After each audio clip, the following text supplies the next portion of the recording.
Welcome to యోగ సూత్ర.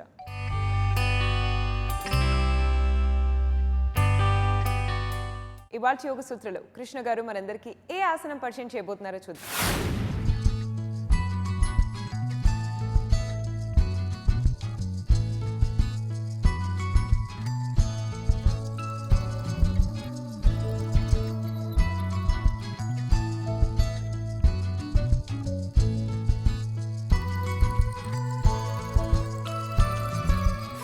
నమస్తే. ఈరోజు యోగా సూత్రాలో చేసే ఆసనం పేరు అర్ధ ఉత్తానాసనము. ఈ అర్ధ ఉత్తానాసనంలో మనము హస్తాలని ఈ విధంగా తల వెనకాల పెట్టేసి ఆసనం చేయబోతున్నాము. ఈ ఆసనము ఈ విధంగా చేయడానికి ఏమి అర్థము? మన శరీర పైభాగంలో చిన్న చిన్నవి ఎన్నో కండరాలు ఉన్నాయి. అయితే ఈ యొక్క కండరాలు మన శరీరం లోపటి భాగంలో ఉంటాయి. పైన చాలా పెద్ద కండరాలు ఉంటాయి. చిన్న కండరాలు చాలా డెలికేట్ కండరాలు, కానీ చాలా ఇంపార్టెంట్ కండరాలు, కాబట్టి అవి శరీరం లోపల భాగంలో ఉంటాయి. పైనుంచి పెద్ద పెద్ద కండరాలు వీటిని రక్షిస్తాయి. అయితే మనము హస్తాలని ఈ విధంగా పెట్టినప్పుడు ఏమవుతుంది? హస్తాలని ఈ విధంగా పెట్టినప్పుడు మన శరీరంలో కొన్ని కండరాలు పనిచేస్తాయి. ఇటువైపు ఉన్న ఒక కండరము సెరాటస్ యాంటీరియర్ అంటారు.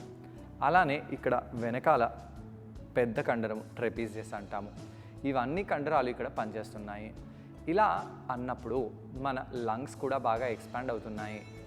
అయితే ఈ విధంగా అన్నప్పుడు మన బ్యాక్ పై కూడా బాగా ప్రెషర్ పడి నడివీపులో అలానే వీపు కింది భాగంలో ఉండే కండరాలపై కూడా ప్రభావం పడుతుంది. ఇలా అన్నప్పుడు పొట్ట కండరాలని మనము లోపలికి బాగా బిగించుకోవచ్చు కూడా. అయితే ఈ యొక్క యాక్షన్ చాలా చాలా ఇంపార్టెంట్ యాక్షన్. మనం ఇలా శరీరంలో ఎన్నిసార్లు చేస్తున్నామో, ఇలా చేసినప్పుడు వచ్చే స్ట్రెచ్ మన శరీరానికి చాలా అవసరము. దీన్ని మనం ప్రతిరోజు చేస్తున్నామా? చేయటం లేదు. కాబట్టి ఏ కండరాలను అయితే మనం ఇక్కడ ఉపయోగించుతున్నామో అవన్నీ వీక్గా అయిపోతాయి. ఇప్పుడు మనము ఇలా అందాము, ఇలా అని కిందికి ఇలా వంగుదాము. ఇప్పుడు ఎటువంటి కండరాలు ఉపయోగిస్తున్నాయి? ఏ కండరాలను అయితే ఇంతకుముందు మనం ఉపయోగించామో అవన్నీ ఇక్కడ రిలాక్స్ అవుతున్నాయి. అలానే వేరే గ్రూప్ కండరాలు ఇక్కడ స్ట్రెచ్ అవుతున్నాయి. ఇలా అన్నప్పుడు ఛాతీ ముందు భాగంలో ఉండే కండరాలు స్ట్రెచ్ అయ్యి వీపు వెనకాల ఉండే కండరాలు కాంట్రాక్ట్ అవుతున్నాయి. ఇలా అన్నప్పుడు వీపు వెనకాల ఉండే కండరాలు స్ట్రెచ్ అయ్యి ఛాతీ ముందు ఉండే కండరాలు కాంట్రాక్ట్ అవుతున్నాయి. అలా కాకుండా మన వీపులో ట్రయాంగిల్ ఫామ్లో త్రికోణాకారంలో 2 ఎముకలు ఉంటాయి. ఆ ఎముకల లోపలి భాగంలో బయటి భాగంలో ఎన్నో కండరాలు జాయిన్ అయి ఉంటాయి. ఆ కండరాలు కూడా ఈ యాక్షన్లో బాగా ఉపయోగపడతాయి. ఆ కండరాలు ఈ యాక్షన్తో బాగా ఎక్సర్సైజ్ అవుతాయి. అటువంటి చిన్న చిన్న కండరాలపై ఫోకస్ చేస్తూ ఈరోజు చేసే ఈ అర్ధ ఉత్తనాసనంలో మనము వాల్ని ఉపయోగించుకొని ఆసనం చేస్తున్నాము. అలానే మనము హ్యామ్స్ట్రింగ్ కండరాన్ని కూడా ఫ్లెక్సిబుల్గా చేసుకుంటూ ఈ ఆసనం చేస్తున్నాము. ఈ ఆసనం చేసే ముందు ఇంకొద్దిగా వార్మప్ చేయాలి. ఎటువంటి వార్మప్ చేయాలి? ఈ విధంగా హస్తాలని దూరంగా తీసుకెళ్ళండి, దగ్గరగా తీసుకొచ్చేసేయండి. వీపు ముందు ఇంకా వెనకాల ఎలాంటి కండరాలు ఉన్నాయి, ఈ కండరాలుపై బాగా పనిచేస్తుందా, అవన్నిటిపై గమనించి ఇలా హస్తాలని దూరంగా దగ్గరగా తీసుకొని రండి. అలా చేసిన తర్వాత ఇంటర్లాక్ చేసి చేతులని ఇలా స్ట్రెచ్ చేయాలి.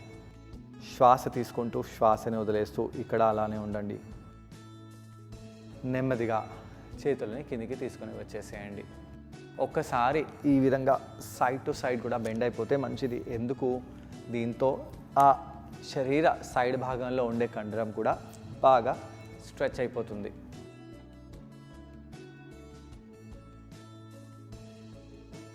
అలా చేసి ఇప్పుడు మనము అర్ధ ఉత్తానాసనంలో వెళ్దాము. ఈ ఆసనం చేసేటప్పుడు మ్యాట్ అంత అవసరం కూడా లేదు. గోడ దగ్గర వెళ్ళి నిలబడండి. ఈ యొక్క ఆసనాన్ని మనము చిన్నపిల్లలకి పనిష్మెంట్గా ఇవ్వచ్చు. ఇది తప్పేం కాదు. ఇది కొద్దిగా కష్టంగా ఉంటుంది, శరీరానికి చాలా మంచిది. చూడండి, పూర్వకాలంలో తప్పులు చేసే పనిష్మెంట్ ఇచ్చినా అవి యోగా ఆసనాలు ఉండేవి. అలాంటి యోగా ఆసనాలలో ఉండడం వలన వాళ్ళ ఫ్లెక్సిబిలిటీ అనేది పెరిగేది. ఈ విధంగా గోడ దగ్గరికి వెళ్ళండి, పాదాలని కొద్దిగా ముందుకు తెచ్చి పెట్టండి. తెచ్చి పెట్టేసి ఇలా పృష్ఠభాగాన్ని వెనకాల వైపు చేయాలి. పృష్ఠభాగాలని గోడకి తాకిస్తూ మనము ఫార్వర్డ్గా ఇలా బెండ్ అవుదాము. ఇలా ఎందుకు బెండ్ అవుతున్నాము? సాధారణంగా బెండ్ అవ్వం అని అనగానే చాలామంది వ్యక్తులు ఈ విధంగా బెండ్ అవుతారు. ఎందుకు? వాళ్ళ లోవర్ బ్యాక్లో అలానే హ్యామ్స్ట్రింగ్లో ఫ్లెక్సిబిలిటీ ఉండదు. అయితే ఇలా మనం ఉండడం వలన ఫ్లెక్సిబిలిటీ బాగా ఉంటుంది. కాళ్ళని ఇలా దగ్గరగా తీసుకెళ్ళి ఇలా బెండ్ అవ్వమంటే కింద పడిపోతామేమో అనిపిస్తుంది. కాబట్టి పాదాలని ఇలా ముందుకు తెచ్చేసి పృష్ఠభాగాలని ఇలా గోడ కానీ వీపుని ఇలా నిటారుగా చేయండి. ఇదే అర్ధ ఉత్తానాసనము. అర్ధ ఉత్తానాసనంలో వీపులో ఉన్న కండరాలపై బాగా ప్రభావం పడుతుంది. ఇక్కడ పొట్ట కండరాలని బిగించండి.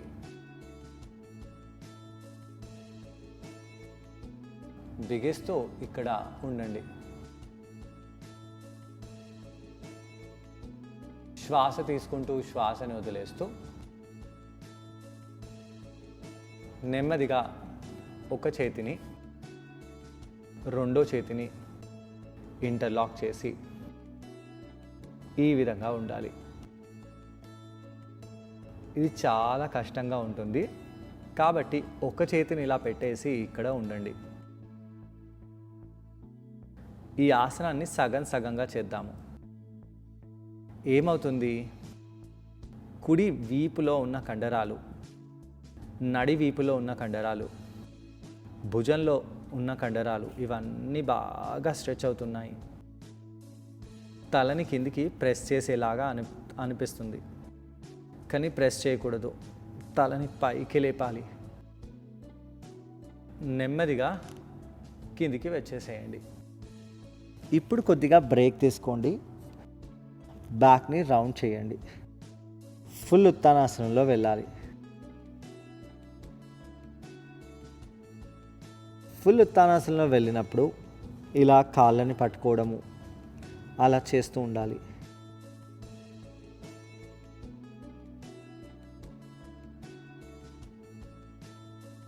ఇప్పుడు మళ్ళీ హస్తాలని పైకి చేసి అర్ధ ఉత్తానాసనంలో వెళ్దాము. ఇలా ఎడమ చేతిని తల వెనకాల తెచ్చి పెట్టేసి మోచేతిని ఇలా పారేయకూడదు, ఇలా పైకి చేయాలి. ఎలా అనిపిస్తుందో గమనించండి. వీపులో ఉండే కండరాలు, భుజంలో ఉండే కండరాలు ఇవన్నీ బాగా పనిచేస్తున్నాయి. ఆసనం కొద్దిగా కష్టంగా ఉంటుంది కాబట్టి కుడి చేతిని కాలుపై పెట్టండి. అలా పెట్టేసి కావాలంటే కొంత సమయం పాటు ఇలా కిందికి వచ్చేసి ఇలా ఫార్వర్డ్గా బెండ్ అవ్వండి. ఎందుకు? కాళ్ళలో ఉండే హ్యామ్స్ట్రింగ్స్ కొద్దిగా ఇక్కడ స్టిఫ్గా అయిపోతాయి. అలానే వీపులో ఉండే కండరాలపై కూడా ప్రభావం పడి అవి బాగా అలసిపోతాయి. దాని తర్వాత కావాలంటే కొంత సమయం పాటు మనం ఇలా వజ్రాసనంలో కూర్చోవచ్చు. వీపుని నిటారుగా చేసుకోవచ్చు.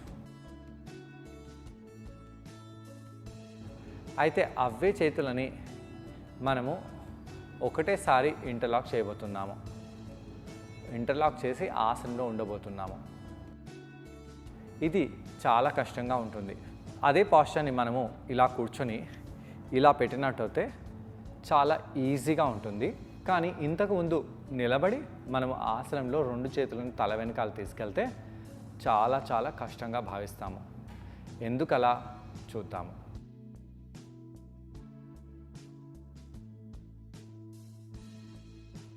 ఇలా పృష్ఠభాగాలని గోడకి తాకిస్తూ కాళ్ళని ముందుకు చేస్తూ ఈ విధంగా అర్ధ ఉత్తానాసనంలో రండి.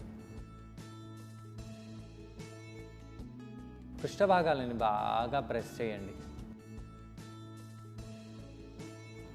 నెమ్మదిగా 2 చేతులని ఇలా పెట్టండి.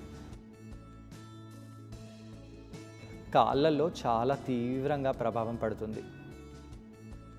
వీపులో కూడా ఇక్కడ తీవ్రంగా ప్రభావం పడుతుంది. భుజాలను ఇలా అనండి. భుజాలలో, షోల్డర్ జాయింట్లో, ఆ త్రికోణ ఆకారం ఉన్న ఎముకల దగ్గర, నడివీపులో చాలా స్ట్రెచ్ పడుతుంది. ఇలా మోచేతులని కిందికి చేసి ఇక్కడ మనము ఇదే విధంగా రిలాక్స్ అవ్వచ్చు. అయితే ఇక్కడ ఈ యొక్క భాగంలో ఉండే నడుముపై కూడా చాలా ప్రభావం పడుతుంది. ఈ యొక్క భాగాన్ని మనము లంబార్ అంటాం. కేవలం థొరాసిక్ అంటే అప్పర్ బ్యాకే కాదు, నడివీపు వైపు కూడా మనకు ప్రెషర్ బాగా పడుతుంది. ఇలా ఫార్వర్డ్గా బెండ్ అయిపోయి రిలాక్స్ అవ్వండి.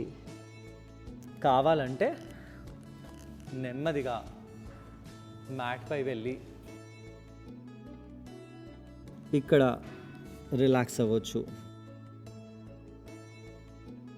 అయితే ఇలా ఎంత ఫార్వర్డ్ బెండ్ వెళ్ళినా బ్యాక్లో స్ట్రెయిన్ అనేది వెళ్ళదు.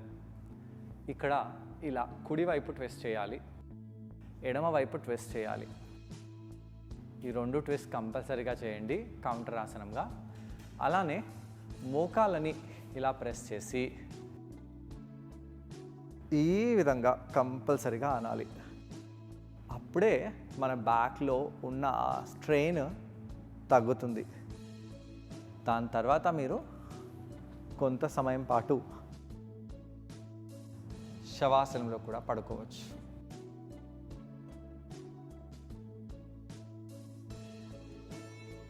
ఈ ఆసనాన్ని ట్రై చేయడానికి కృష్ణ గారితో పాటు నేను కూడా జాయిన్ అవబోతున్నాను. మా ఇద్దరిని చూసి ఈ ఆసనాన్ని మీరు కూడా ట్రై చేయండి. నమస్తే. ఈరోజు యోగా సూత్రాలు చేసే ఆసనం పేరు అర్ధ ఉత్తానాసనము. ఈ అర్ధ ఉత్తానాసనంలో మనం చేతులని ఈ విధంగా తల దగ్గర పెట్టేసి ఆసనం చేయబోతున్నాము. ఈ యొక్క ఆసనంలో మనము గోడ సహాయాన్ని తీసుకొని ఆసనాన్ని చేయబోతున్నాము. ఈ ఆసనం చేయడం వలన మన అప్పర్ బ్యాక్పై చాలా ప్రభావం పడుతుంది. అప్పర్ బ్యాక్లో ఎన్నో చిన్న చిన్న కండరాలు ఉన్నాయి. ఆ అన్ని కండరాలు ఫ్లెక్సిబుల్గా అవ్వడము, అవిట్లో ఎండ్యూరెన్స్ పెరగడము అంటే బలం రావడము, అవన్నిట్లో ఫ్లెక్సిబిలిటీ రావడము, అవన్నీ స్ట్రెంథన్ అవ్వడంలో ఈ యొక్క ఆసనం చాలా చాలా ఉపయోగపడుతుంది. ఈ యొక్క ఆసనం చేసేటప్పుడు మనము పృష్ఠ భాగాలని గోడకి ఆనించి ఆసనం చేస్తాము. దాంతో మన హ్యామ్స్ట్రింగ్ కండరంపై కూడా చాలా ప్రభావం పడుతుంది. మనం ఫార్వర్డ్గా బెండ్ అవ్వాలంటే, ఎప్పుడైనా అర్ధ ఉత్తానాసనము, పూర్ణ ఉత్తానాసనం చేయాలంటే ముఖ్యంగా మనము నడుము కండరాలపై మనని వార్మప్ చేసుకోవాలి. ఆ నడుము కండరాల తర్వాత తొడ కండరాల తర్వాత బ్యాక్ని వార్మప్ చేసుకోవాలి. అయితే ఈ ఆసనంలో ఈ 3 కండరాలపై మనం ఫోకస్ చేసి ఆసనం చేస్తున్నాము కాబట్టి నడుము, బ్యాక్, అలానే హ్యామ్స్ట్రింగ్ కండరము 3 కండరాలు కూడా ఈ ఆసనం చేయడం వలన చాలా బలంగా, దృఢంగా తయారవుతాయి. ముందుగా వార్మప్ చేద్దాము. వార్మప్ చేయడానికి మనము బద్ధకోణాసనంలో వెళ్దాము. బద్ధకోణాసనంలో కాళ్ళని బాగా ఆడించండి.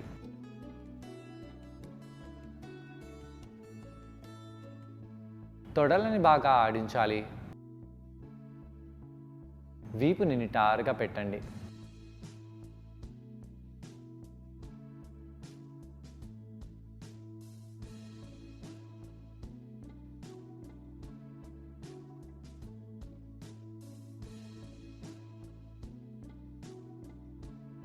దాని తర్వాత మనము కాళ్ళని సూటిగా చేద్దాము. కాళ్ళని సూటిగా చేసి కాళ్ళ వేళ్ళని మన వైపు, ముందు వైపు చేయాలి. శ్వాస తీసుకుంటూ శ్వాసని వదిలేస్తూ అలా చేస్తూ ఉండాలి.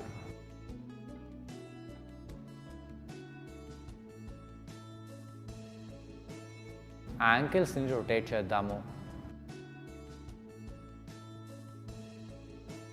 కాళ్ళని బాగా పైకి లేపి ఆ టోస్ని మన వైపు లాగాలి. కాలు కిందున్న కండరంపై బాగా ప్రభావం పడుతుంది. రెండో కాలుని కూడా అలానే చేద్దాము.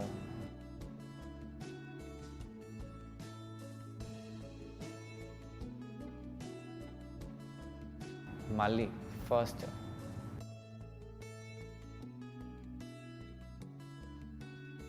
రెండో కాలుని.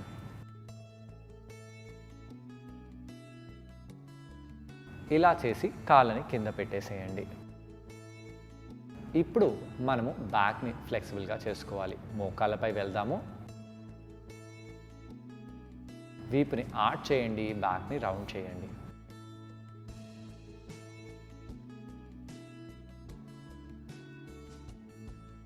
పొట్ట కండరాలని బిగిస్తూ ఇలా చేయాలి.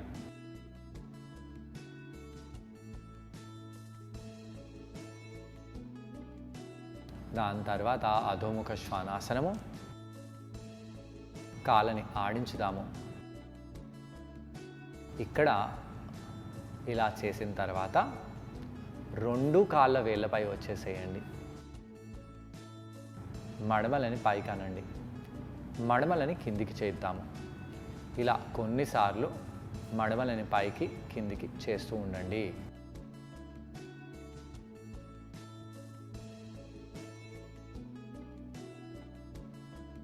అలా చేసిన తర్వాత నెమ్మదిగా పైకి వచ్చేసేయండి. ఇప్పుడు మనము గోడ దగ్గరికి వెళ్తాము. మ్యాట్ అవసరం లేదు. పాదాలని కొద్దిగా ముందుకు తెచ్చిపెట్టేసి కొద్దిగా దూరంగా తెచ్చిపెట్టాలి. ఇప్పుడు ఫార్వర్డ్గా బెండ్ అవుదాము. ఇలా ఫార్వర్డ్గా బెండ్ అయినప్పుడు పృష్ఠభాగాలను తీసుకెళ్ళి గోడకి ఆనించాలి. ఇప్పుడు ఫార్వర్డ్గా బెండ్ అవ్వండి. ఇక్కడ కాళ్ళని పట్టుకొని వీపుని నిటారుగా పెట్టాలి. ఏ కండరాలని ఇక్కడ ఉపయోగిస్తున్నామో గమనించండి. నడివీపులో ఉండే కండరాలని ఉపయోగిస్తున్నాము. పొట్ట కండరాలని చాలా గట్టిగా స్క్వీజ్ చేయాలి. తొడ వెనకాల ఎలా అనిపిస్తుందో గమనించండి, వీపులో ఎలా అనిపిస్తుందో గమనించండి. ఇప్పుడు ఈ యొక్క అరిచేతిని తీసుకెళ్ళి ఇలా తలపై పెట్టాలి. అదే పాస్చర్లో ఉండండి. మోచేతిని కింద పారేయకుండా మోచేతిని బాగా లిఫ్ట్ చేయాలి. ఎలా అనిపిస్తుందో గమనించండి. ఈ కుడి భుజము ఈ సైడ్ భాగంలో ఉండే కండరాలపై చాలా తీవ్రంగా ప్రభావం పడుతుంది. చేతిలో ఒక్కోసారి వణుకు కూడా రావచ్చు. ఇక్కడే ఉండండి. పొట్ట కండరాలని బిగించండి. శ్వాస తీసుకోండి, శ్వాసని వదిలేయండి.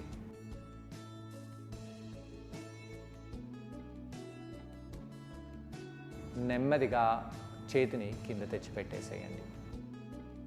రెండో వైపు కూడా అదే విధంగా చేతిని తీసుకెళ్ళి పెట్టాలి.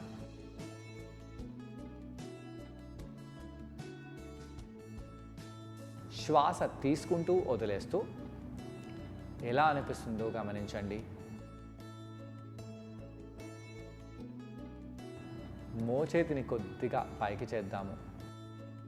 భుజాలలో, వీపులో, నడివీపులో, కాళ్ళల్లో, తొడలలో ఎలా అనిపిస్తుందో గమనించండి. భుజము కింద సైడ్ భాగంలో ఎలా అనిపిస్తుందో గమనించండి. ఇవన్నీ కండరాలపై ఇక్కడ బాగా ప్రభావం పడుతుంది. నెమ్మదిగా చేతిని కింద పెట్టేసేయండి. 2 సెకండ్ల బ్రేక్ తీసుకొని ఈసారి 2 చేతులని కలిపి చేద్దాము.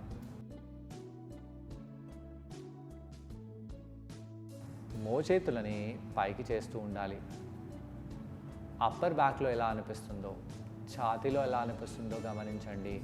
పొట్ట కండరాలని బిగిస్తూ ఇక్కడ అలానే ఉండండి. నెమ్మదిగా కిందికి వచ్చేసేయండి. కింద కూర్చోండి. చూసారు కదండి, ఈ ఆసనం పేరు అర్ధ ఉత్తానాసనం. ఈ ఆసనాన్ని మనం బాల్ సహాయంతో చేసాం. ఈ ఆసనం చేయడం వలన వీపులో ఉన్న కండరాలకు చాలా మేలు చేస్తుంది. అలాగే తొడ భాగంలో ఉన్న కండరాలకు కూడా ఈ ఆసనం చాలా బెనిఫిషియల్గా ఉంటుంది. హ్యామ్ స్ట్రింగ్ కండరాల పైన కూడా ఈ ఆసనం చాలా ఎఫెక్టివ్గా ఉంటుంది. నడుం కండరాలు బాగా స్ట్రెచ్ అవుతాయి, బాగా ఫ్లెక్సిబుల్గా తయారవుతాయి. ఓవరాల్గా కాళ్ళ కండరాలకు ఈ ఆసనం చాలా మేలు చేస్తుంది. ఇక్కడ కుడివైపు ట్విస్ట్ అవ్వాలి. ఎడమవైపు ట్విస్ట్ అవ్వండి.